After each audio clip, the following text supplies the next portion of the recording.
Salut tout le monde, bienvenue. Ce soir, on va parler d'autre chose que de la COVID. Ce soir, c'est le temps de faire un rendez-vous jeunesse engagé dans le cadre de la stratégie ADN jeunesse de la MRC des Appalaches. Ça me fait plaisir de vous retrouver. Puis je vous accueille ce soir en direct de mon petit pied à terre à Ottawa parce que c'est notre dernière semaine de session comme député fédéral. Mais je voulais absolument pas manquer ce rendez-vous-là. D'autant plus que c'est le dernier rendez-vous de la saison et ça me fait plaisir d'accueillir la coordonnatrice de la stratégie ADN jeunesse, Dominique Gagnon-Bourget. Bonsoir, Dominique. Bonsoir Luc, comment ça va? Ça va super bien, Dominique. Premièrement, là, je veux dire quelque chose je veux délivrer un secret. C'est ton dernier rendez-vous jeunesse engagé avec nous parce que tu as eu une belle nomination au sein des Caisses des Jardins. Félicitations. Mais oui, ben merci beaucoup. Écoute, je suis très fière de rejoindre le mouvement des jardins. Puis en plus, ben, ça tombe dans le créneau. Je vais continuer de travailler pour la jeunesse, donc c'est le fun. Je suis bien Ah, ben, contente. je suis vraiment content, tu le mérites parce que tu es impliqué, tu es engagé avec tout ce que tu as fait avec la stratégie ADN Jeunesse depuis le début. Je te lève mon chapeau puis je te souhaite un bon succès dans ta nouvelle carrière, mais tu t'en sortiras pas comme ça. Ce soir, on a un rendez-vous jeunesse engagé. Comment tu as trouvé l'année avec tous les sujets qu'on a eus? Qu'est-ce que tu retiens avant qu'on tombe dans le vif du sujet de ce soir? Écoute, je pense que malgré l'année étrange qu'on a eue, vraiment, les derniers mois ont été pas super faciles, autant pour les plus vieux, mais beaucoup, beaucoup pour les plus jeunes avec les mesures à l'école et tout. Mais on a quand même trouvé des sujets vraiment d'actualité et d'intérêt. Puis c'est ça, en fait, je pense qui a apporté la pertinence de ces rendez-vous-là. C'est eux-mêmes qui ont proposé les sujets. Donc, c'était vraiment à l'honneur, tout à leur honneur, en fait. Puis ce soir, c'est un sujet encore plus chaud, justement, avec tout ce qui est les places en garderie dans les dernières semaines. Donc, on va parler de la réalité de la vie des jeunes adultes, donc la conciliation, travail, famille, études un petit peu. Et c'est notre charmante Maude Deslongchamps, notre représentante pour la municipalité de Thetford Mines dans notre comité jeunesse dans la dernière année, qui a proposé ce sujet-là. Donc, salut Maude! Salut Dominique. Ça va bien? Oui, toi? Salut Génial! Maud.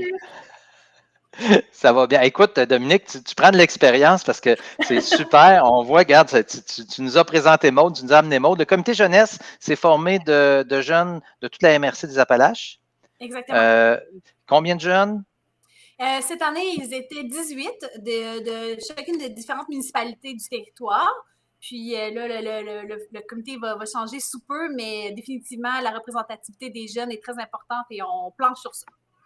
Ben écoute, merci beaucoup. Ce soir, on invite les gens à poser des questions, à participer, à échanger. C'est ça qui est le fun dans ces lives-là, c'est que les gens peuvent communiquer avec nous autres puis passer des commentaires. Donc, on attend vos commentaires, on va prendre vos noms. Puis tu vas même encore faire tirer un petit 25 $. C'est un petit, mais c'est pour certaines personnes, c'est beaucoup, là. Tu sais, Oui, 25 mais au restaurant. On parle des jeunes familles, on parle de. Ça tombe dans le vif du sujet ce soir. Donc, tous ceux qui vont participer, la stratégie ADN Jeunesse un bon d'achat de 25 $. Nous, on fait tirer des petites bebelles, là, des fonds de l'eau, puis toutes sortes de petites choses comme ça. Donc, ça vaut la peine de participer ce écrivez vos soir questions, à. vos commentaires, n'hésitez pas, partagez, aimez, on est là pour ça. C'est exactement. Donc, Maude, tu nous as choisi ce soir un sujet qui est d'actualité, comme le disait Dominique. Parle-nous un peu, pourquoi est-ce que tu as décidé de parler de la conciliation travail-famille, des jeunes familles à la maison? Qu'est-ce qui t'a amené à proposer ce sujet-là pour un rendez-vous? Premièrement, j'étais la seule maman du groupe. Donc, c'est sûr que ça venait me toucher, là, puis c'est un peu la raison pour laquelle je m'étais impliquée dans la stratégie. Je pensais qu'il fallait un petit côté pour parler des jeunes familles puis des enfants aussi dans la région pour en apporter, hein, parce qu'on veut que ça soit dynamique, on veut qu'il y ait des nouvelles choses pour nos jeunes. Donc, je pensais que le sujet était le fun à partager aussi avec les autres. Tu sais, moi, j'ai des idées, mais je pense que les autres peuvent en avoir aussi. Donc, ça serait intéressant qu'on les entende ce soir. Comment on vit la vie de famille? Quand on est jeune, comment on vit la vie de famille avec les études? Comment on vit la vie de famille avec le travail, avec des jeunes enfants, avec un père présent, un père pas présent, une mère présente, une mère pas présente? Il y a tellement de sujets quand on s'est mis à parler de ça dans la préparation Ouais. qu'on on on va avoir de la misère à se concentrer sur un, mais je pense que c'est justement ça le but, c'est d'être capable d'en parler, puis de donner des outils peut-être à certaines jeunes familles qui peuvent avoir plus de difficultés à vivre à travers toutes ces difficultés-là. Toi, Maude, là, comme jeune mère de famille, tes enfants ont quel âge? Mes enfants ont 4 et 2 ans. 4 et 2 ans. Puis Ouais. tu travailles où? Tu fais quoi? Je Parle-nous de suis toi 2 petites intervenante pour, secondes. je suis intervenante pour Grand Frère, Grande Sœur des Appalaches. Donc, c'est un organisme communautaire jeunesse pour les jeunes de 6 à 16 ans là, qui ont besoin d'un modèle significatif dans leur vie. On fait aussi des gymnages de groupe en collaboration avec le Centre de services scolaires des Appalaches. On a une surprise ce soir, Maude. Oui. On ne sera pas juste tous les deux. On a quelqu'un qui va se joindre à nous. C'est quelqu'un qui est très, très, très impliqué au niveau justement des jeunes familles. Je te laisse nous présenter notre invité de ce soir. Donc, je suis très heureuse qu'on accueille Mélanie Bilodeau, psychoéducatrice et maman de 2 enfants, auteure et conférencière. Donc, je pense qu'elle a beaucoup à nous apprendre ce soir durant la discussion. Bonsoir, Mélanie.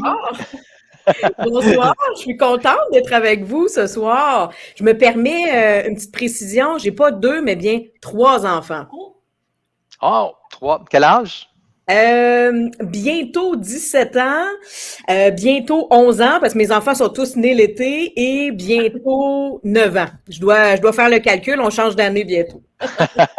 Ben, c'est le fun. Mais merci beaucoup d'avoir accepté notre invitation parce qu'on aime ça, avoir des gens avec nous autres pour parler puis pour interagir. Puis d'avoir quelqu'un qui a de l'expérience puis qui travaille dans ce domaine-là, ben, je pense que ça va être très, très, très utile. On aura l'occasion de parler tantôt. Je sais que tu as une conférence qui s'appelle Soyez l'expert de votre bébé. Oui, hein? Je ne sais pas s'il y en a d'autres. Ça met juste le ton un peu sur le genre de discussion qu'on peut avoir ce soir. Maude, Oui. moi, j'aurais une première peut-être question pour toi. Oui. On est en pleine pandémie, là. OK, on va se dire les vraies affaires. Je ne voulais pas en parler, mais on va en parler quand même. Il y a eu beaucoup de changements. On était à la maison souvent. Est-ce que chez les jeunes, le fait d'avoir été restreint autant que ça, chez les jeunes familles, ça a joué beaucoup sur le moral au cours des derniers mois? La réponse, c'est oui. Mais à quel point? Ici, ça a quand même bien été.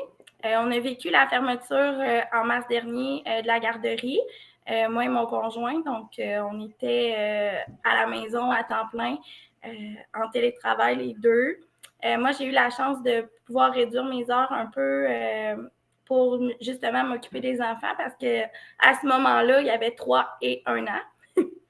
Donc, c'était un peu plus difficile, là, la coupure, la routine qui changeait, les habitudes. Tu sais, le matin, on se levait, on déjeunait, on allait à la garderie. Mais là, ça a duré un petit moment où c'était flou total. Qu'est-ce qu'on fait aujourd'hui? Pourquoi on ne va pas à la garderie? Maman, tu sais, il y avait plein de questions, puis je me sentais super pas outillée pour répondre, en fait, parce que personne n'avait les réponses. Fait que je pense que ce bout-là a été difficile pour nos enfants. Par la suite, ils ont su vraiment bien s'adapter. Là, c'était rendu, je te dirais, normal, puis je trouvais ça triste. La distanciation, le fait que les fêtes, on doit recevoir les cadeaux sur le trottoir. Tu sais, ça a été spécial la première Pâques. Là. Les chocolats de Pâques étaient sur le trottoir. Donc, Ah oui. tu sais, ça l'a marqué quand même. Encore aujourd'hui, ma fille de 4 ans qui va bientôt avoir 5 ans parce qu'elle est née l'été, elle aussi, ben, tu sais, c'est encore le coronavirus, maman, là, il va s'en aller bientôt. Mais ça Ouais, fait c'est 1 ça. an et demi que je lui réponds, tu sais, que je ne le sais pas trop. Puis le fait de vivre ensemble toute la journée, là, tout le temps, là, comment tu as vécu ça? Ça nous a rapprochés, mais ça nous a aussi créé un peu de conflit. Tu sais, c'est sûr, quand on est occupé, on a des meetings, là, des rencontres, toujours sur l'ordinateur, puis ils nous voient. Tu sais, ça a été ça la difficulté, en fait. Le télétravail à la maison, mais que les enfants vont à la garderie, ça se passe relativement bien parce qu'ils ne nous voient pas. Mais là, ils étaient non-stop avec nous, à nous voir, à être accessibles. Puis on leur répondait toujours du revers de la main, maman est occupée, papa est occupé. Ça, j'ai trouvé ça vraiment triste. Mais sinon, ça nous a rassemblés, ça nous a fait découvrir nos enfants, des forces qu'ils avaient, des apprentissages qu'on a pu faire avec eux. Tu sais, normalement, on n'avait pas la chance de le faire, mais là, on a eu la chance. Mélanie, comment tu réagis à ça? C'est parce que ça a été vraiment une période différente où en même temps, on était plus proches toujours ensemble, mais en même temps, il fallait créer une distance pour être capable de faire des affaires. Comment, dans ton domaine, dans ton expertise, tu vois ça? Comment est-ce qu'on va se sortir de là quand on va, justement, ces petites cellules-là vont se briser, là, parce que chacun va retourner à son travail très bientôt? Mhm. C'est une excellente question. Je pourrais développer là-dessus pendant 1 heure, je pense. Puis il y a tellement de choses dans ce que tu as nommé, Maude, là. Dans un premier temps, c'est sûr qu'on a observé les familles se fragiliser un peu dans le fait elles ont perdu leur filet de sécurité sociale, tu sais. On a besoin de ce réseau-là comme parents. Peu importe l'âge qu'on a comme parents, on en a besoin parce que les enfants sont malades parfois. On a besoin que les grands-parents puissent garder. J'ai vu des familles qui ont accouché, qui ont accueilli un nouveau bébé aussi dans un contexte où ils étaient tout seuls, où ils ne pouvaient pas avoir de soutien. La conciliation travail-famille, c'est sûr que ça a été un enjeu majeur pour la grosse majorité des familles. Ce ne sont pas tous les employeurs qui ont été très ouverts à ce qu'on offre un peu de flexibilité aux jeunes parents. D'apprendre à travailler à la maison en ayant des enfants, particulièrement de jeunes enfants, à qui il fallait dire « attends un petit peu, je dois travailler », alors qu'ils ont besoin de toute notre attention. C'était hyper demandant. Alors, c'est sûr que oui, ça a été énormément de défis pour les familles, mais de manière générale, j'ai aussi observé du beau dans les familles, exactement comme tu l'as nommé, Maude. Alors, de prendre le temps de s'observer comme famille, de voir quelles sont nos forces, quels sont nos défis, quelles sont nos limites. Tu sais, de dire, ben moi, là, rendu à 4 heures en après-midi, j'en ai plus de patience puis d'énergie, mais que le partenaire dise, ben tu vois, moi, c'est là que je suis à mon meilleur, le matin, je ne suis pas, tu sais. Alors, on finit par se trouver des stratégies optimales dans une famille parce qu'on se connaît mieux.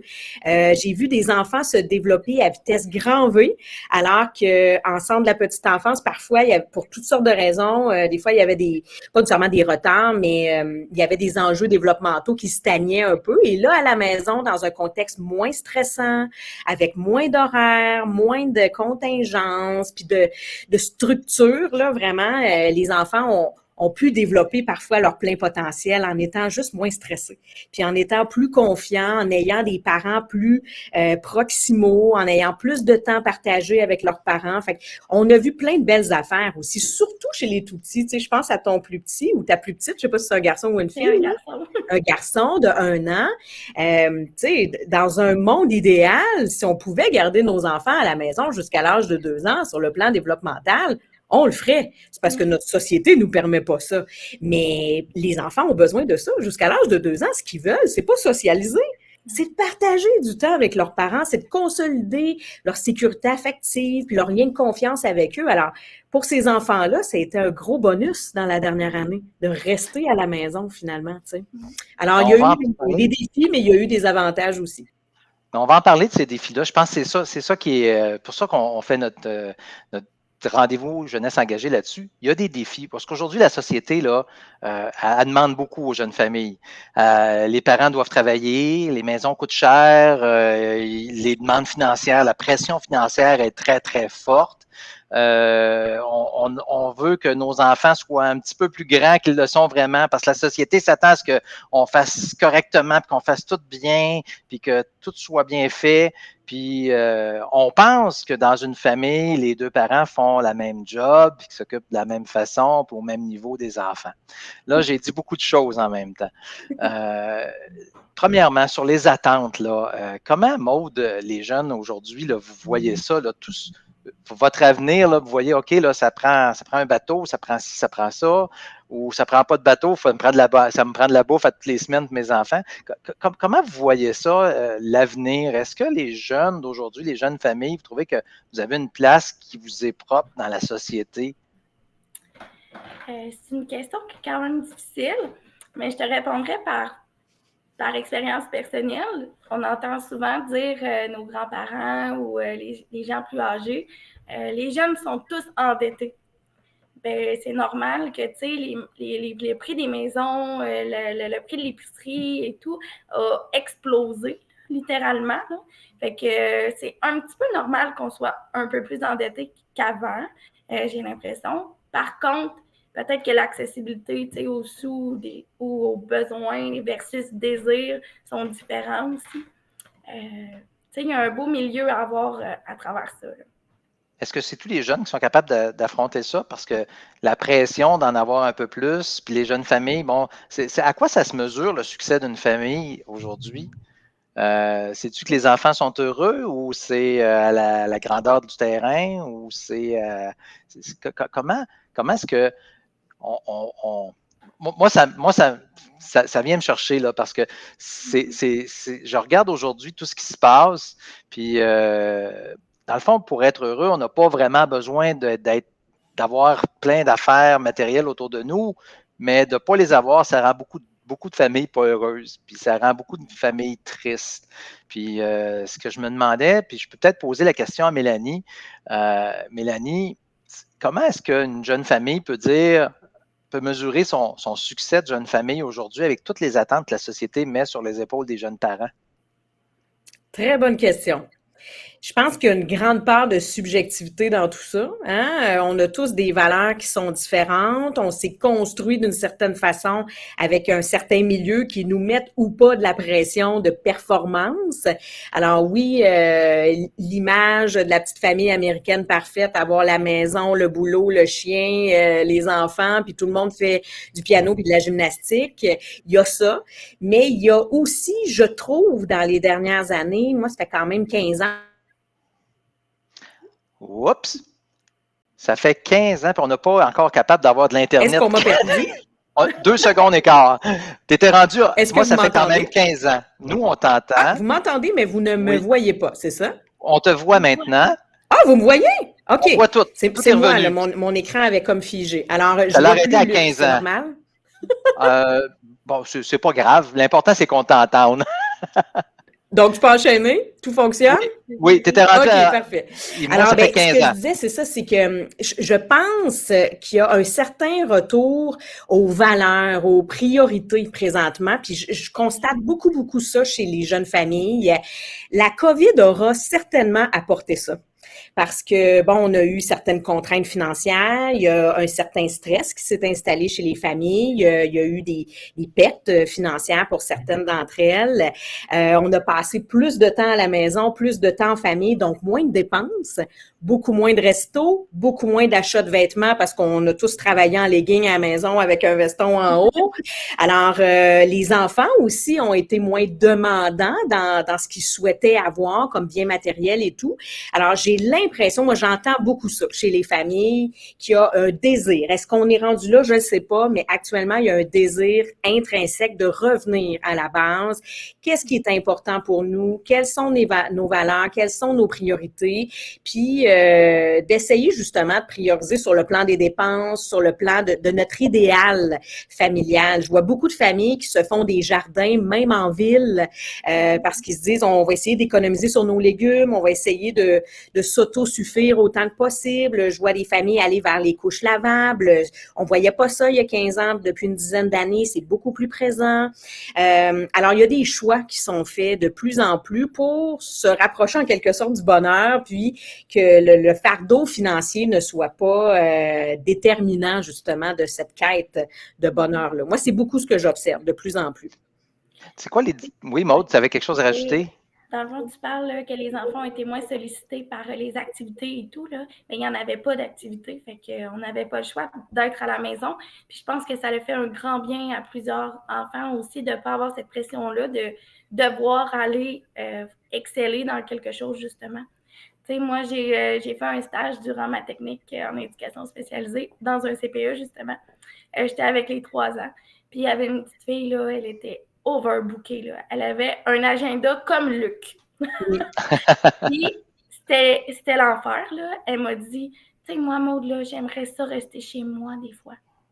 Fait que moi, là, ça m'a tellement dit, OK, là, tu sais, j'avais pas mes enfants encore dans ce temps-là, puis je me suis dit, on va y aller une chose à la fois, puis je pense que ça va être important de les écouter.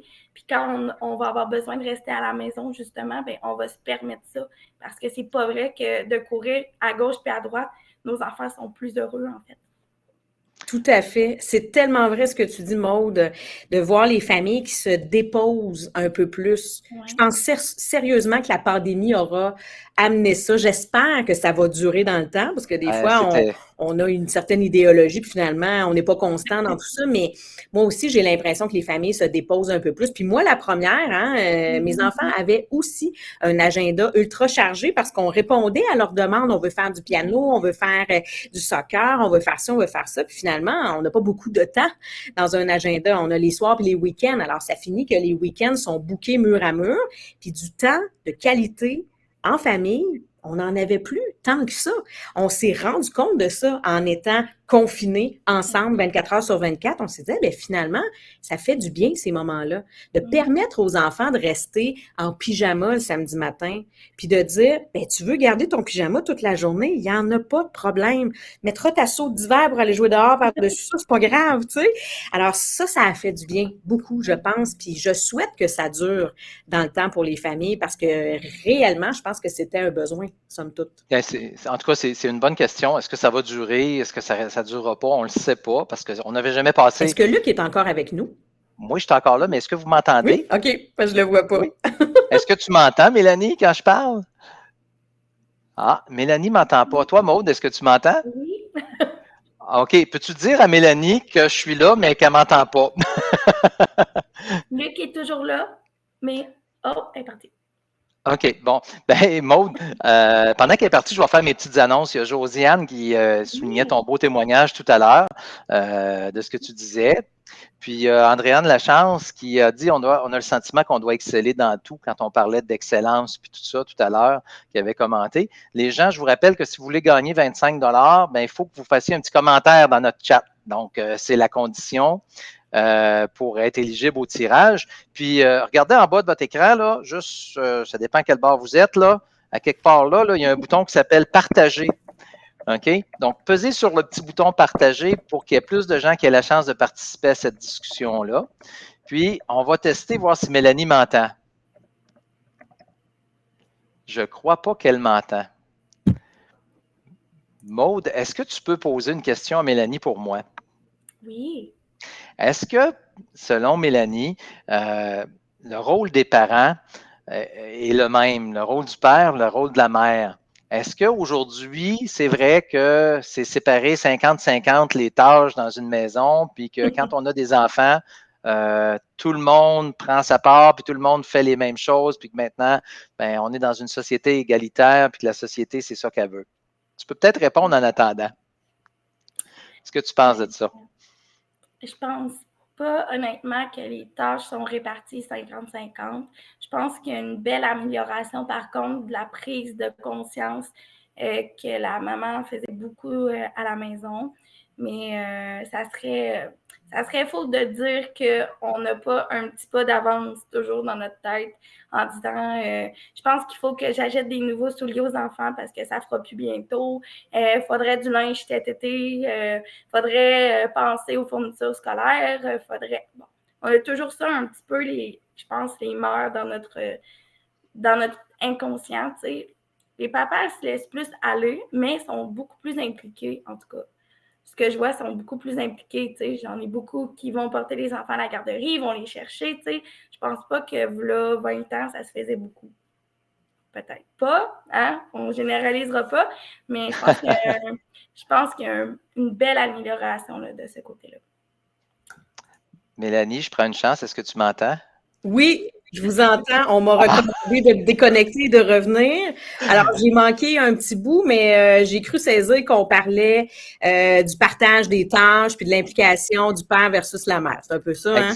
C'est exactement. Tu sais, je me posais la question, est-ce que dans les jeunes familles aujourd'hui, bon, on est une société plus égalitaire, c'est vraiment un partage égal?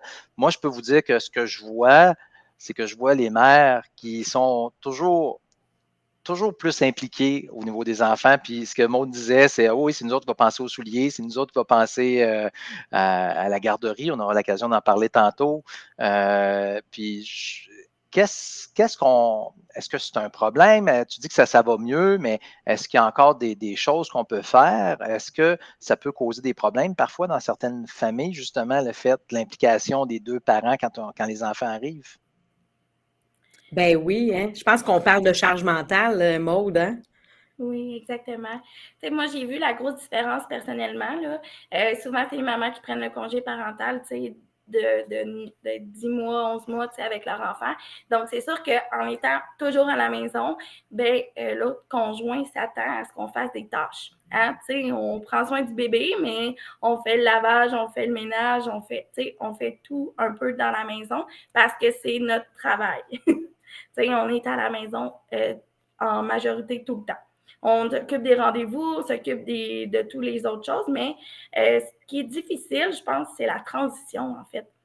Tu sais, quand la maman retourne, là, elle est tellement habituée de faire toutes ces tâches-là que c'est difficile, justement, de se dissocier de ça, puis le papa de prendre sa place là-dedans. Moi, je pense que c'est là la transition qui est difficile. Est-ce qu'il y a des outils pour aider les mamans, justement, à faire cette transition-là? Puis les papas aussi, parce que effectivement, c'est pas écrit dans nos gènes là, qu'il y en a un qui doit laver les bas des autres. Là. C'est pas parce que tu étais disponible à la maison pour le faire à cause de la pression financière, les deux parents doivent continuer de travailler. Est-ce qu'il y a des outils pour aider ces jeunes familles-là qui peuvent avoir de la difficulté à passer à travers ce retour au travail-là? Ouais. Mais je pense que tout ça, ça s'installe de façon très insidieuse, comme le disait Maude, hein. Alors, madame est plus impliquée pendant le congé parental, monsieur prend un peu plus le rôle de pourvoyeur. Puis là, je suis vraiment dans la famille typique papa-maman, mais des fois, c'est deux conjointes ou deux conjoints, là. Alors, tout ça, ça se fait comme progressivement, puis c'est vrai que c'est le moment de la transition où là, il y a un clash et on n'est pas prêt à ça. Quand on réintègre le marché du travail, là, on se rend compte de tout ce qu'on menait de front durant le congé parental, puis c'est qu'on se trouve à tout continuer comme on le faisait avant. Alors, on se trouve à garder la maison propre, gérer les enfants, s'assurer que les rendez-vous, tout ça, c'est bien organisé. Puis en plus de ça, on va travailler. Puis en plus de ça, il faut organiser aussi la conciliation travail-famille, parce que là, on peut pas partir une mijoteuse à 2 heures d'après-midi. Puis ça en fait des choses à penser, tu sais. Puis effectivement, je pense qu'il y a quelque chose de très culturel et intergénérationnel. Alors, on part de loin dans notre histoire. C'est très récent que les pères s'impliquent autant. Je pense qu'effectivement, les pères sont beaucoup plus impliqués qu'ils pouvaient l'être il y a 30 ans. Les rôles ont toutefois changé. Il y a 30 ans, 40 ans, madame était à la maison à temps plein. Alors que maintenant, elle retourne travailler après 10 mois. Alors, dans son 10 mois de congé parental, là, elle n'est pas en congé parental. Ce ne sont pas des vacances. Elle s'occupe de son enfant. Puis les 10 premiers mois de vie, ils sont hyper demandants. Alors souvent, là, à 4 heures, là, quand le conjoint arrive à 5h30, on commence à se mettre de la pression. Là, parce que là, c'est un petit peu à l'envers, puis là, il faudrait que je parte une brassée de lavage, il faudrait que le souper soit prêt, parce qu'on se dit, je peux pas avoir l'air d'avoir rien fait de ma journée, alors que tu as fait quelque chose, tu t'es occupé de ton enfant. Wow. Puis ce que tu veux, c'est profiter de ces 10 premiers mois-là au maximum, parce que quand tu vas retourner travailler, tu n'auras plus autant de temps partagé. Alors ça, je pense que c'est un début pour les familles de déconstruire ce que c'est le congé parental. Moi, je vois des gars qui prennent leur congé parental de 5 semaines, leur congé de paternité, puis ils en profitent pour se construire un patio, faire le ménage du garage. Qu'est-ce que tu fais là? Ta job, c'est partager ton temps avec ton enfant puis avec ta conjointe et pas d'aider ta conjointe. T'es pas en train de l'aider, t'es en train de faire ta job de père, tu sais. Ça, c'est vraiment quelque chose à déconstruire. Puis c'est pas évident, là. Ça reste que les gars, puis là, encore une fois, je généralise, là. Des fois, c'est la deuxième mère aussi, mais on s'est pas construit comme ça. C'est pas ça, les modèles qu'on a eus. Donc là, on est à revoir l'ensemble des rôles parentaux en n'ayant pas eu de modèle. Ce qu'on a eu comme modèle, c'était hyper stéréotypé. Monsieur travaillait, madame était à la maison. Là, nous, on est à reconstruire tout ça. Alors, c'est vraiment pas évident, mais je pense que juste d'en prendre conscience, ça va amener les gars à voir les choses autrement, à ne pas blâmer madame quand ils reviennent de travailler, puis dire, mon Dieu, c'est bien à l'envers. Ben oui, j'espère que c'est à l'envers. Ça veut dire qu'elle s'est occupée de ton enfant, tu sais. Puis pendant la sieste, ben oui, elle a fait une petite sieste, parce que probablement qu'elle se lève encore la nuit, parce que peut-être qu'elle allait, puis le bébé fait pas ses nuits. C'est tout ça qu'il faut avoir en tête pour que les rôles soient pleinement partagés, même pendant le congé parental. Donc, oui, monsieur qui revient de travailler, il a à faire la vaisselle, puis à ramasser un petit peu. C'est pas Même vrai. s'il est fatigué de sa journée, là. Ben oui, parce que madame aussi est fatiguée de sa journée. Un bébé qui est dans tes bras toute la journée, puis que t'allaites aux heures, puis qui pleure, puis des fois t'en as 2 en même temps, puis des fois 3, c'est pas évident non plus. Puis on fait pas nos nuits, puis tu sais. Fait que ce partage de tâches-là, faut pas qu'elle se fasse juste quand madame retourne travailler. Faut que ça se fasse dès la naissance de l'enfant, puis idéalement, avant même la naissance de l'enfant, tu sais. Alors, il y a ça à considérer dans un premier temps. Puis, l'autre chose, comme partenaire de vie, là, c'est de se dire qu'on se doit de déléguer des tâches à l'autre partenaire et non pas de les distribuer. Quand on est la gestionnaire, je veux dire des fois c'est le gars qui est un peu plus gestionnaire de la PME familiale, mais de manière générale, c'est assez maternel comme rôle, là. Quand madame est gestionnaire de la PME familiale, qu'est-ce qu'elle fait comme gestionnaire? Elle distribue des tâches. Elle ne les délègue pas. Déléguer veut dire je te fais confiance, je me mets pas le nez là-dedans. Les poubelles, c'est le mercredi. Demande-moi pas c'est quelle journée, je le sais pas, mais je m'attends à ce que le mercredi, les poubelles soient sorties. Distribuer, c'est constamment passer en arrière. Peux-tu faire ça? Peux-tu m'aider à faire ça? Est-ce que tu as fait ça? Ça contribue encore une fois à la charge mentale parce que là, le partenaire, le conjoint va dire, oui, mais je t'aide, je fais ça, je fais le lavage, je fais le ménage. Oui, mais il faut que je te le dise. Alors ça me vide pas la tête. Il faut que j'y pense quand même. Alors, de commencer à se déléguer des tâches, dire ça, c'est ton dossier, puis ça, c'est le mien, puis on s'en mêle pas, on se fait confiance. Déjà, ça va faciliter un petit peu les affaires. Puis souvent, les gars, encore une fois, c'est très genré, là, ce que je vais vous dire, là. Mais j'observe que beaucoup de gars vont prendre les tâches à l'extérieur de la maison. Ils vont faire la pelouse, le déneigement, gna, puis madame va s'occuper de l'intérieur. L'extérieur, ça revient une fois par semaine. Si tu as 2 tempêtes de neige dans l'hiver, t'es chanceux. Tandis que l'intérieur, ça revient à toutes les heures de la journée, tu sais. Encore une fois, c'est très genré, là, ce que je vous dis, puis très stéréotypé, mais ça fait aussi partie de notre mandat comme parents, d'enseigner ça à nos enfants. Ces comportements-là qui ne devraient pas être stéréotypés, alors que tout le monde dans la famille puisse avoir un modèle d'équité. On fait toute la même affaire, on a tous les mêmes responsabilités. Tu sais, une famille, c'est une PME familiale, alors il faut que tout le monde y mette du sien, puis on est tous des associés là-dedans. Tu sais. C'est pas vrai qu'il y a un gestionnaire puis quelques employés, là, tu sais. On parle tellement pas de ça souvent, Mélanie. Comment la sensibilisation peut se faire? Parce que moi, ce que j'entends là, je me revois, puis oui, c'est vrai. Tu sorti évident. Non, mais je l'ai entendu, puis encore aujourd'hui, je te dirais, parce que moi aussi, les enfants sont plus vieux, là. La plus jeune vient d'avoir 18 ans. Mais n'empêche que c'est vrai que comme gars, on a plus tendance à attendre les directives qu'à prendre l'initiative dans la maison. Puis la question que je me pose, c'est, à un moment donné, pour certaines femmes, ça doit être très lourd à porter, puis ça doit être très difficile. Comment on peut faire pour les aider? Ou où ils peuvent trouver de l'aide? Y a-t-il des organisations? Puis là, si on n'a pas de réponse, s'il y a des gens qui n'ont des réponses, faites-nous les connaître. Ou encore, on essaiera d'en trouver, mais sûrement qu'à un moment donné, ça doit venir très, très lourd d'avoir apporté tout ça, surtout au moment du retour au travail, parce que quand tu étais habitué de faire un 8 heures d'ouvrage à la maison, t'occuper du petit puis de la maison, puis que là, après, tu rajoutes un 8 heures de travail en dehors de la maison, le 8 heures que tu faisais, il est encore là. Et ça ne doit pas être facile pour certains couples. Ça ne termine pas, hein? Non, c'est ça, parce que tu arrives, là, ce que tu faisais avant en 8 heures, il faut que tu le fasses en 5 heures, en plus de faire manger le bébé, ou t'occuper, aller au cours, tout ça. Wow! On Tu sais, appelle ça le deuxième chiffre. Ben oui. Puis le deuxième chiffre, il est court, mais il est intense. Le 5 à 7, là, c'est 8 heures condensées en 3 heures, tu sais. C'est ça. wow! Non, mais il faut en parler pour le réaliser. Oui. Puis je suis sûr qu'il y a beaucoup de gars comme moi, là. Bon, OK, je suis un peu plus sensibilisé, peut-être parce que j'ai eu l'occasion d'en parler souvent. Puis, bon, mais j'ai une épouse extraordinaire qui m'a fait réaliser bien des choses aussi. Mais encore une fois, c'est elle qui me l'a fait prendre conscience. Puis encore aujourd'hui, elle me fait des listes, là. Les fameuses listes, là, mais j'ai encore mes listes aujourd'hui. Mais je me demande vraiment, là, est-ce que, puis là, c'est le député qui parle, l'ancien maire, est-ce que l'État, est-ce que les associations, les organismes s'occupent assez de cette réalité-là qui est nouvelle? Tu l'as dit, c'est nouveau, là. Les femmes ont accès maintenant à des services de garde. Oh, pas toutes, on en parlera tantôt.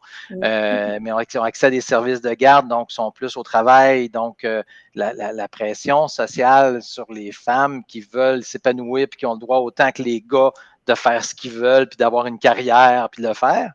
N'empêche que quand ils retournent à la maison, il reste la mère. Puis ça, on ne l'enlèvera jamais, là. Ça va toujours être là. Ils auront beau vouloir donner tout leur job au père, ils ne seront pas capables non plus parce qu'ils vont rester des mères. Tout à Puis fait. c'est très genré ce que je vais dire, mais je ne peux pas le dire autrement, c'est ça. Absolument. Absolument. Mais je pense que comme société, on a une réflexion à avoir, comme employeur également, d'offrir des meilleures conditions de travail, des conditions plus flexibles pour les familles. Pas juste pour les mères, dans un premier temps pour les mères, parce qu'il y en a pas beaucoup. Donc, de pouvoir terminer plus tôt, de pouvoir rentrer plus tard au travail, ça fait une différence de pas avoir à se courir le matin parce qu'on rentre à 9 heures. Tu sais, il y a une grosse différence dans une journée, hein, quand on est sur la route, tout ça, les gens qui sont à Montréal, à Québec, c'est pas évident. On se court beaucoup, on part le matin, on est stressé, on chicane avec les enfants avant de commencer notre journée. Ça commence très mal. Alors, d'avoir des horaires plus souples, que les employés puissent mieux organiser leur horaire de travail en fonction de leur réalité, puis de faire confiance aux familles. Tu sais, on est encore dans un certain leadership un petit peu plus autoritaire dans certaines entreprises, dans certains milieux de travail, où on a donc bien peur que les employés fassent pas leur nombre d'heures par semaine. Plus on va donner du lousse aux familles, plus on va leur faire confiance, plus ils vont être productifs au travail. C'est clairement démontré de toute façon. Alors ça sera un premier enjeu, et pas seulement pour les mères, mais pour les pères aussi. Il y a certains employeurs qui commencent à offrir un petit peu plus de flexibilité au niveau de l'horaire, au niveau de l'allaitement aussi pour les femmes qui allaitent. Mais les pères aussi ont besoin de ça.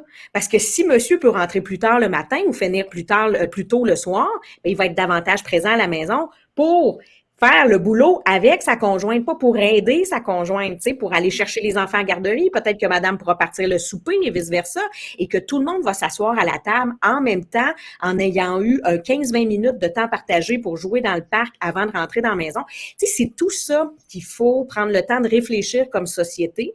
Moi, je suis employeur, puis je peux vous dire que ça fait partie de mes priorités avec mes employés de dire qu'est-ce que je peux faire pour te rendre heureux dans ta conciliation travail-famille, parce que tout le monde a des enjeux différents.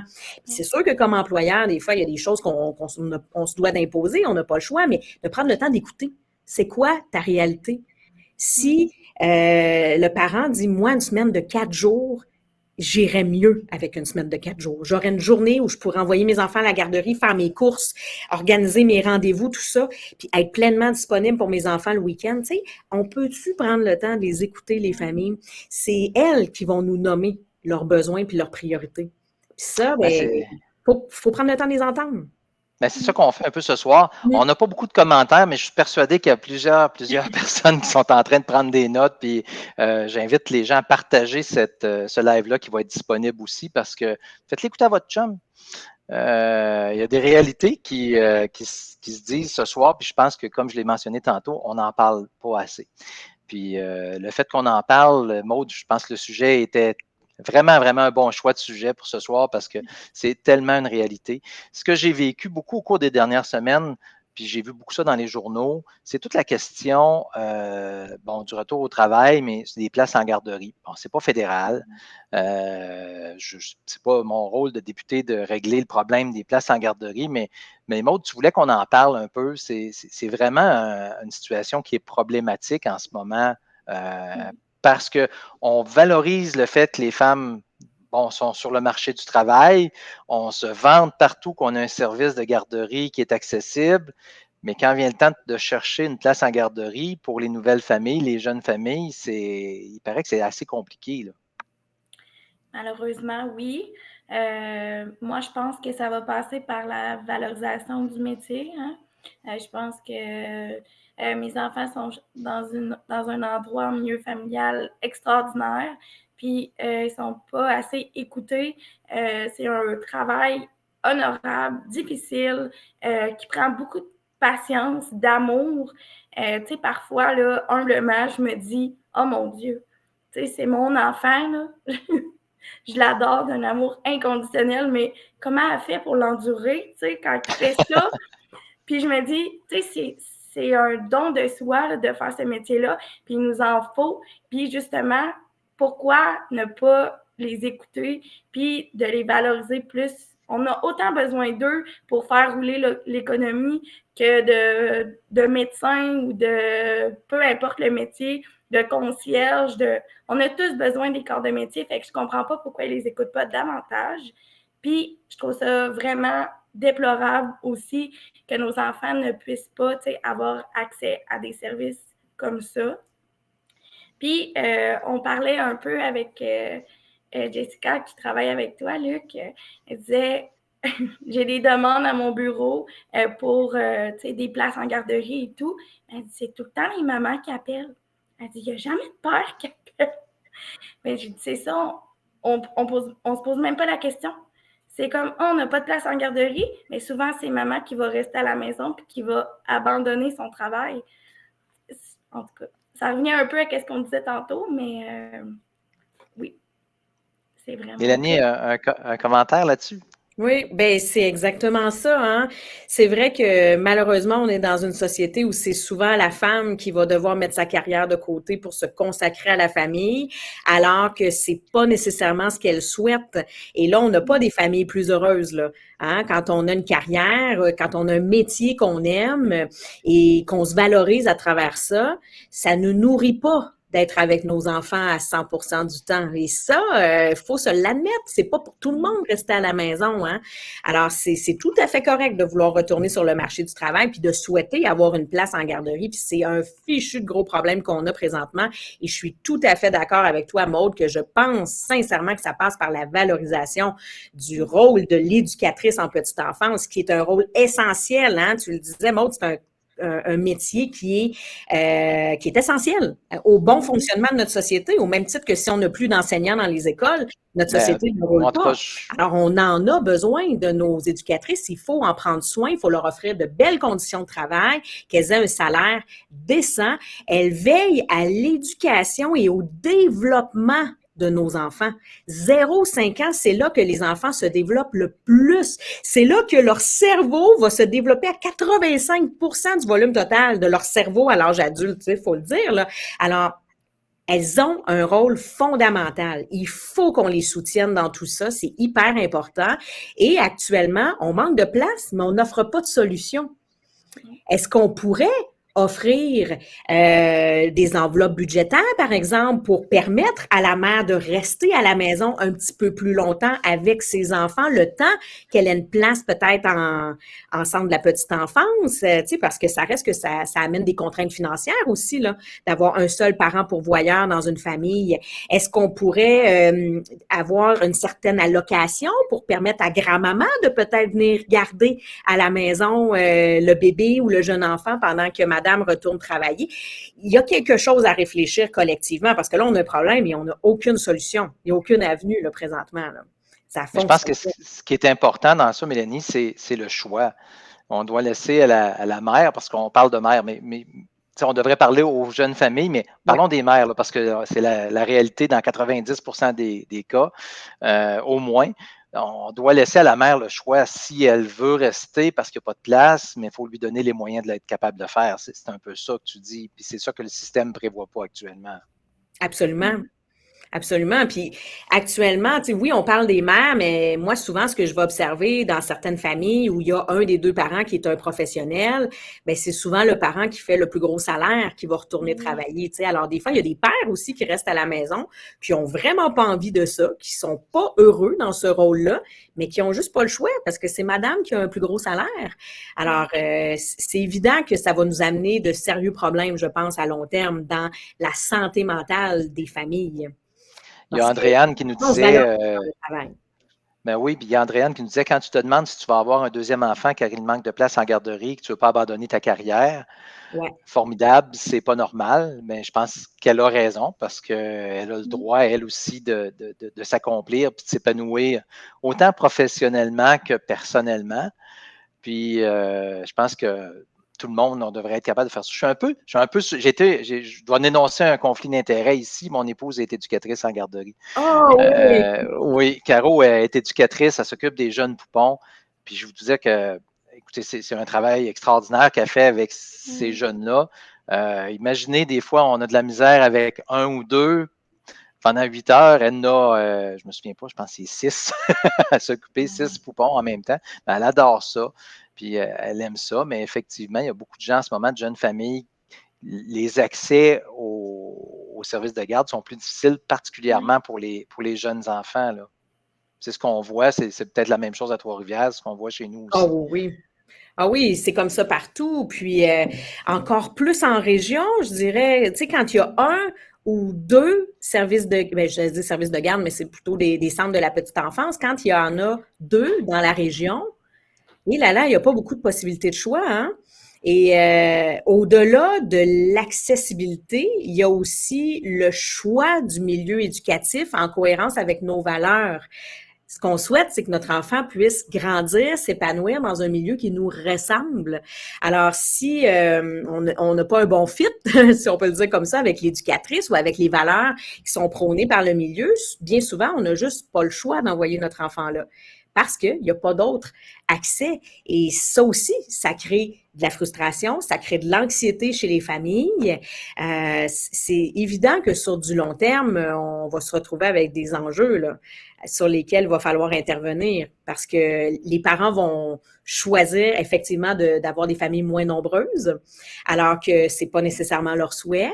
Il y a des couples aussi qui vont éclater dans tout ça parce que on est malheureux dans notre dynamique familiale et on vit un stress qui est très très grand. Il y a un stress financier, il y a un stress organisationnel et ne serait-ce que notre santé mentale. Dans la vie, c'est important d'avoir un équilibre entre ce qui nous draine et ce qui nous nourrit. Et si on est constamment drainé par notre quotidien, parce qu'on est avec les enfants à temps plein, les enfants, ça nous nourrit énormément, mais ça nous draine aussi. Puis c'est pas pour tout le monde, encore une fois, comme je le disais, de demeurer à la maison et qu'on n'a pas la possibilité de s'épanouir ailleurs qu'à la maison. Puis au-delà du travail, il y a aussi les activités sociales, hein, tu sais, de pouvoir dire, je vais faire du yoga à 15 heures, de 15 heures à 16 heures, en terminant mon quart de travail parce que mon enfant est à la garderie.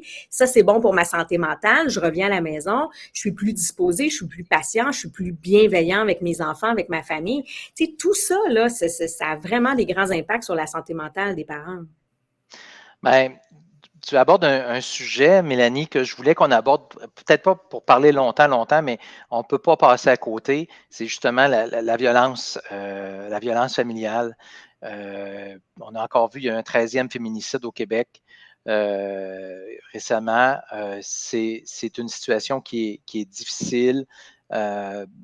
J'ai appris que la violence, parce que j'ai fait un Zoom avec les maisons d'hébergement chez nous, comme ça, où on a discuté des situations, j'ai appris que la violence pouvait commencer très, très jeune, dans le début des relations entre les filles et les gars, au secondaire. Et c'est particulièrement dans des périodes où la pandémie, où bon, les deux couples, les deux conjoints étaient ensemble, les conjoints contrôlants étaient plus facile. Là, on s'en va vers une période un peu plus ouverte et on craint que ce genre d'épisode-là de violence conjugale soit plus fréquent. Les jeunes familles, est-ce que c'est les jeunes femmes sont habituées, savent qu'il y a des ressources pour les aider à faire face à ça suffisamment ou je pense qu'on a encore un rôle à jouer pour sensibiliser les jeunes familles à ce niveau-là? C'est sûr qu'il n'y aura jamais assez de prévention à ce niveau-là. Souvent, c'est un peu c'est des petites choses qui se passent puis que les femmes ne voient pas. Souvent, comment je pourrais dire ça? Les femmes qui sont victimes pensent que ça va tout de suite être au coup pour qu'ils soient écoutés ou que ce soit vrai, que c'est de la violence. Par contre, il y a tellement d'autres formes. Il y a la violence psychologique, verbale, économique aussi.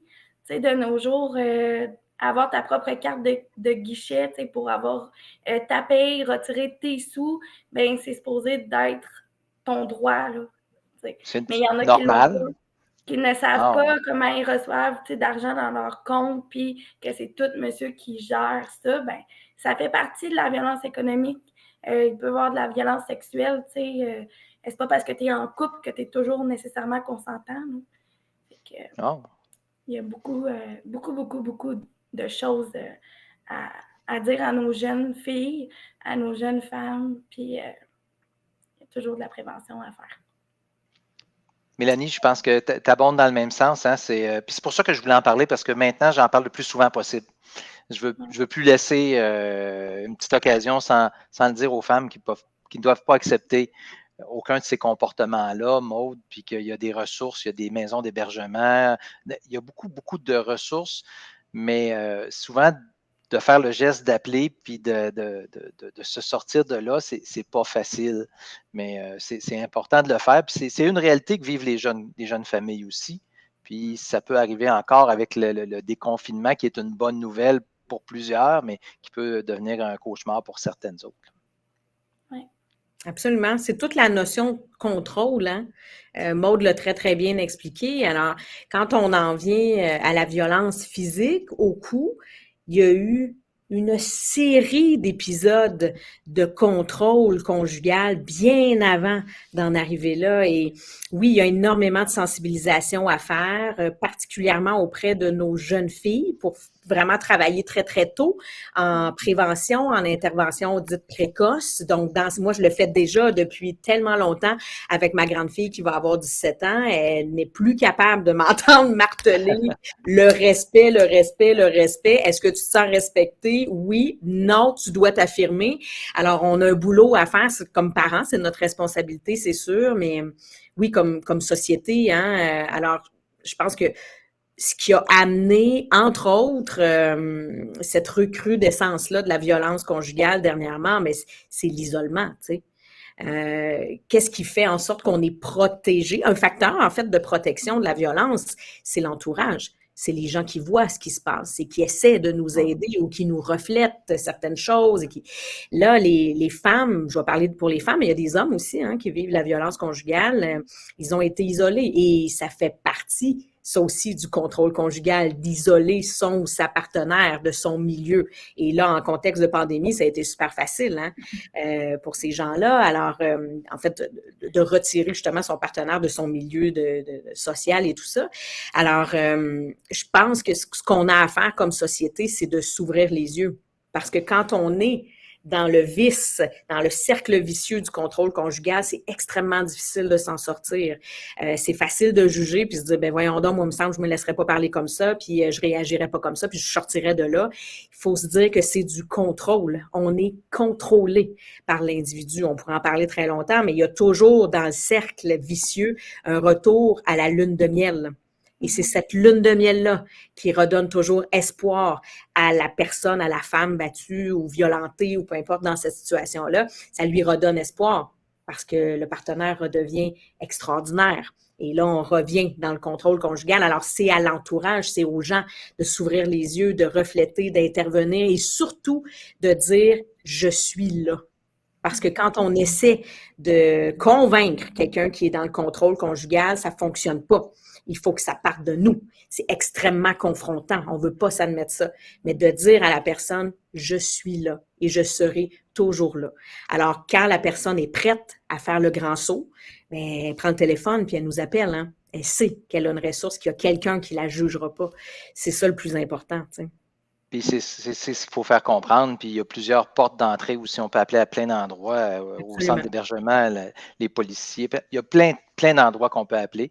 Puis n'hésitez pas à faire les numéros de téléphone. Je ne l'ai pas avec moi, mais c'est important. Bon, là, on va faire un petit jeu en terminant parce qu'il y avait plein de sujets que je voulais parler, mais on n'a pas eu l'occasion de les aborder. Je vais dire des mots, puis j'aimerais savoir juste une petite réaction de chacune de vous sur ces mots-là, sur soit est-ce que c'est des jugements, est-ce que c'est des affaires difficiles à vivre, est-ce que c'est des bons côtés, juste des petits mots.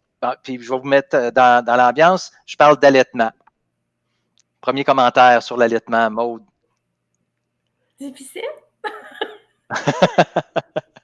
Mélanie? Moi, je dirais libre choix et Oui. soutien. Soutien. Dans quel sens? Ben, ça prend du soutien quand on OK. allait. C'est pas facile, justement. Maud vient de le dire. On a besoin d'être soutenu. Couche jetable, lavable?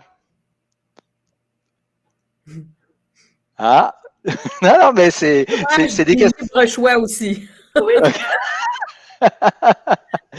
Mais libre choix, ben, c'est un peu ça que je veux vous amener. C'est parce qu'il y a plusieurs jeunes familles qui font des choix, mais des fois, elles se font juger sur ces choix-là par les autres.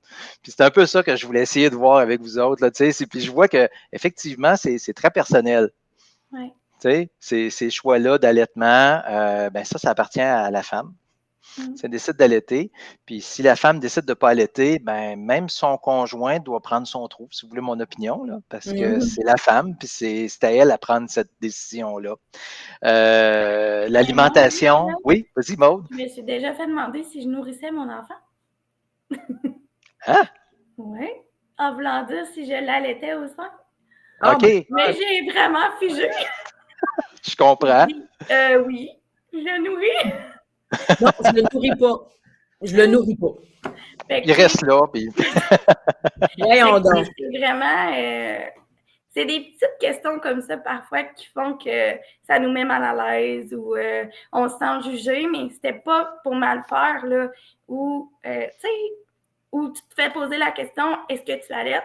Là, tu as l'impression, mon Dieu Seigneur, si je dis non, je vais avoir tous les commentaires du monde, pourquoi je le fais pas, ou, tu sais, essayer de me faire convaincre, ou, tu sais, moi, c'est pour ça que je dis, c'est tellement des petits sujets qui sont sensibles, mais qui ne devraient pas parce qu'on devrait avoir le libre choix, justement, de faire nos propres choix parce que c'est notre enfant, notre conjoint, notre famille, tu sais. Je pense pas que ça regarde personne. ah, mais c'est un message qui est bon à entendre aussi parce qu'effectivement, qu'importe notre choix, aujourd'hui, les possibilités existent. Donc, les familles, les femmes ont le droit de le faire. Dernière chose, on a parlé des familles avec un couple qui s'occupe d'un enfant, mais maintenant, les familles monoparentales, il y en a beaucoup aussi des jeunes familles où il y a juste un parent. C'est encore, je pense qu'il y a un degré, ça ajoute un degré de stress, un degré de difficulté, particulièrement pour les jeunes mères au travail. Maude, tu travailles avec les grands frères, grandes sœurs. Et justement, c'est pour ça que je voulais t'amener. Il y a des besoins, mais les parents qui vivent seuls avec un, deux ou trois enfants, je pense que là aussi, la société n'est pas tout à fait assez là pour les accompagner, pour les aider à faire face à cette situation-là. Est-ce que je me trompe? C'est totalement vrai, là. On en a beaucoup, nous, à nos bureaux, dans le fond. La clientèle n'est pas exclusivement pour les familles monoparentales, mais on sent que les besoins sont encore présents dans ces familles-là, surtout, tu sais. C'est sûr qu'on a besoin de ce coéquipier-là, ce partenaire-là dans notre vie, que ce soit une autre maman, un autre papa, conjoint X, là. Ben, c'est sûr que quand on dit, hein, on finit notre journée, puis là, l'autre personne arrive, puis on est content de la voir, mais quand cette autre personne-là arrive jamais le soir, là, mais parfois, la fatigue commence à rentrer dedans, puis ça s'accumule parce qu'il n'y a pas l'autre pilier, justement, pour prendre des décisions, prendre le relais, s'occuper de sa santé mentale. Donc, nous, c'est un peu ça là, qu'on vient solidifier là, en offrant un bénévole à l'enfant. Là. Donc, vous êtes une des ressources qui, justement, sont disponibles pour Oui. les parents monoparentales, là, si on peut expliquer ça comme ça, parce qu'il y a aussi des gars qui se retrouvent avec les enfants, il n'y a pas juste des femmes. C'est majoritairement des femmes, on va se dire encore une fois les vraies affaires. J'aime pas ça quand on essaie de, juste pour être politiquement correct, dire que tout le monde est pareil. C'est pas vrai. Il y a majoritairement des femmes, mais il y a aussi des hommes. Puis les grands frères et grandes sœurs, c'est une des ressources vers lesquelles je pense que juste le fait d'être en contact avec vous, en tout cas ce que j'ai entendu, ça aide des parents beaucoup. Oui. Mélanie, pour les familles monoparentales, en terminant de ton côté, qu'est-ce que la société peut faire pour les aider? Est-ce que tu as déjà réfléchi à ça? Est-ce qu'il y a des pistes de solutions pour nous autres pour que moi, comme député, je puisse amener ça à quelque part à un moment donné et essayer de travailler ça? Mais je pense qu'au-delà de l'aide financière, il y a l'aide concrète au quotidien. Donc, de pouvoir offrir du répit à ces parents-là. Puis pas du répit 2 fois par année. Tu sais, du répit pour recharger nos batteries, là, c'est quelques fois par mois, là, tu sais. D'avoir de l'aide pour faire le ménage, d'avoir de l'aide pour faire à manger.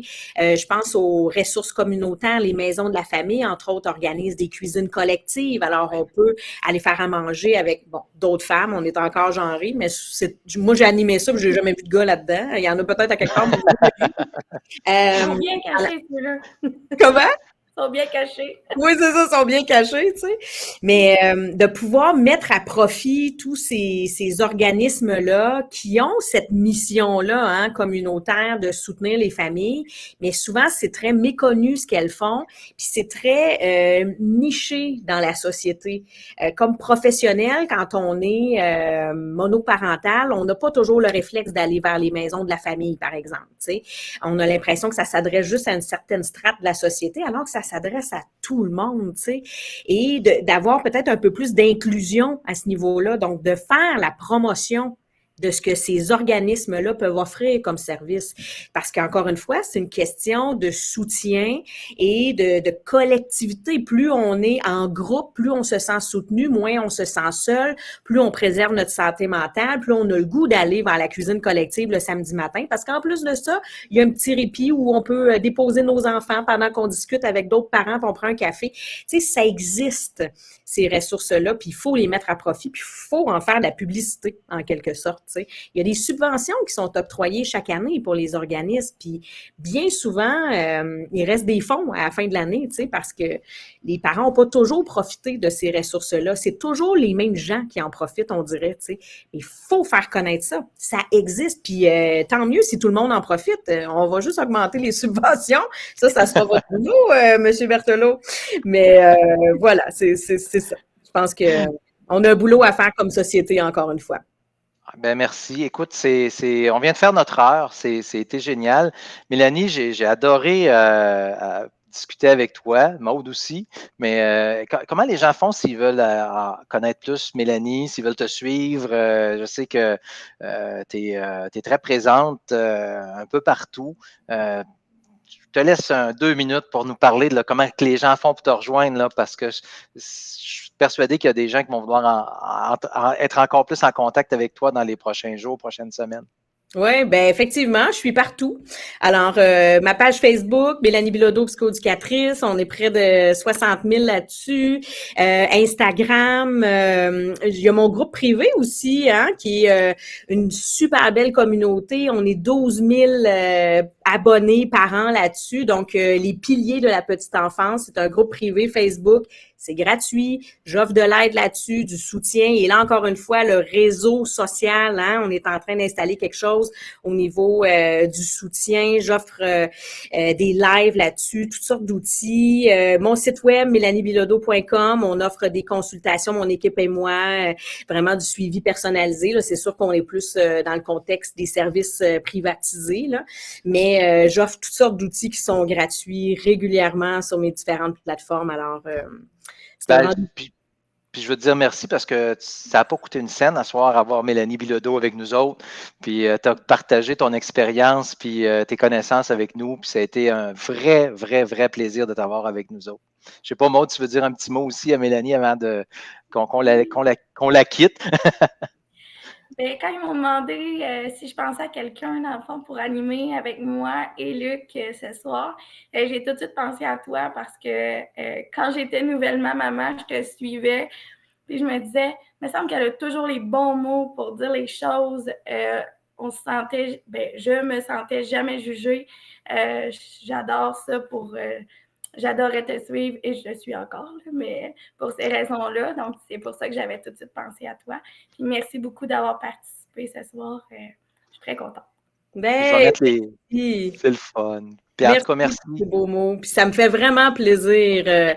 Quand Jessica m'a écrit là, pour m'inviter, j'ai dit oui tout de suite. Les jeunes, je les ai à cœur. Puis l'avenir aussi de notre société, des jeunes parents et tout ça, ça pour moi, c'est super important. Alors, c'était évident que j'acceptais l'invitation. Fait que ça m'a vraiment fait plaisir. Bon, écoute, je pense que tu as plus d'abonnés que moi sur ma page, mais je vais quand même mettre les coordonnées, pour que les gens puissent te rejoindre dans le chat. Là. Donc, les gens vont pouvoir, s'ils veulent, communiquer puis s'inscrire à toutes tes pages puis à toutes tes informations. Je pense que ça, c'en est un des services qu'il faut faire connaître parce qu'il y en a des ressources. Puis Mélanie Bilodeau, c'était une ressource exceptionnelle pour nous ce soir. Merci beaucoup, Mélanie. Ben, ça m'a fait plaisir. Merci de l'invitation. Merci, au revoir, bye bye. Puis Maud, le mot de la fin, il t'appartient comme d'habitude, puis c'est le dernier des rendez-vous jeunesse. Tu as été là, je pense, pas mal à tous les rendez-vous avec nous autres. Pas mal. Comment tu as trouvé ça, toi, ces occasions-là de discuter avec les jeunes? J'ai trouvé ça vraiment une belle tribune que tu nous as offert. On avait participé avec toi et tous les membres de la stratégie à une discussion là, plus interne. Là. Puis de là était venue l'idée de faire ça à tous les mois. Puis je trouve que ça a vraiment permis justement à plusieurs jeunes de s'exprimer, de donner des idées. Et aussi de pouvoir partager avec un homme politique, des invités où on n'aurait jamais pensé parler avec eux. C'est vraiment une belle tribune que tu nous as offert. Merci. Moi, je veux te dire merci à toi, Maud, pour tout ce que tu nous as livré comme témoignage ce soir, parce que chaque jeune qui est venu a livré un peu de sa vie, puis de ce qu'il est, puis de ce qu'elle est dans nos rendez-vous jeunesse. Puis ça, c'est très apprécié parce que les gens aiment avoir des témoignages du vrai, puis on en a eu avec nos rendez-vous jeunesse engagés. Merci beaucoup. Un grand merci à Dominique. Je ne sais pas si elle est encore branchée, si elle est loin, si elle existe encore, mais Dominique qui nous a accompagnés tout au long de cette série-là. Jessica qui a été extraordinaire pour tout planifier, pour que tout fonctionne. Merci beaucoup, Jessica. Jessica qui travaille à mon bureau. Puis Benoît, qu'on ne voit pas, mais qui est le technicien derrière toute l'opération des rendez-vous jeunesse engagés, là, celui qui fait que les images bougent, puis qu'on apparaît, puis qu'on disparaît, puis que le chat fonctionne. Donc, merci beaucoup à Benoît d'avoir participé. Puis merci à vous tous d'avoir été là puis d'avoir suivi cette série-là. Le comité jeunesse va décider si ça se poursuit à l'automne ou pas. Ce n'est pas la décision du député, c'est la décision du comité jeunesse. Mais j'ai adoré l'expérience. Puis je vous dis à tous les co-animateurs un grand merci. Puis à toi aussi, Maud, ce soir pour notre live. Ça a été une très, très belle expérience qu'on a vécue ce soir. Merci beaucoup. Bonne fin de soirée. Merci. Bonne fin de soirée tout le monde. Et on espère que les rendez-vous vont revenir.